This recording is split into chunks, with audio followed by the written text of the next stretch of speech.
സംസ്ഥാനത്ത് സെക്രട്ടറി തലത്തിൽ വീണ്ടും മാറ്റം. കഴിഞ്ഞയാഴ്ച മൃഗസംരക്ഷണ വകുപ്പ് സെക്രട്ടറിയായി നിയമിച്ച ബി അശോകിനെ വീണ്ടും മാറ്റി.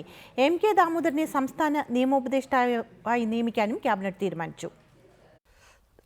മന്ത്രിസഭായോഗമാണ് സംസ്ഥാനത്തെ IAS ഉദ്യോഗസ്ഥരുടെ തലപ്പത്തെ പുതിയ മാറ്റങ്ങൾ തീരുമാനിച്ചത്.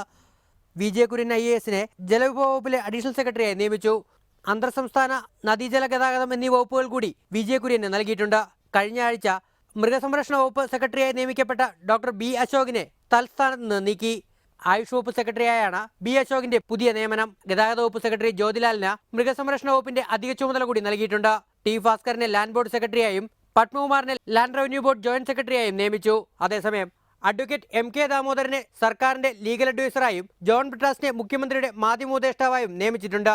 ഇരു തസ്തികകളും പ്രതിഫലം കൂടാതെയുള്ളതായിരിക്കുമെന്നും സർക്കാർ വ്യക്തമാക്കുന്നു. മഹാരാഷ്ട്രയിൽ കേന്ദ്ര ആയുധ സംഭരണശാലയിലുണ്ടായ തീപിടുത്തത്തിൽ മരിച്ച മേജർ K മനോജ് കുമാറിന്റെ കുടുംബത്തിന് 5 സെന്റ് സ്ഥലവും വീടും നൽകാൻ തിരുവനന്തപുരം ജില്ലാ കളക്ടറെ മന്ത്രിസഭായോഗം ചുമതലപ്പെടുത്തി.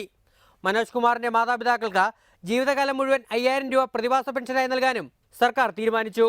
എറണാകുളത്ത് അയൽവാസിയാൽ കൊല്ലപ്പെട്ട ക്രിസ്റ്റി ജോണിന്റെ കുടുംബത്തിന് 5 ലക്ഷം രൂപ അനുവദിക്കാനും സർക്കാർ തീരുമാനിച്ചിട്ടുണ്ട്. റിപ്പോർട്ടർ, തിരുവനന്തപുരം.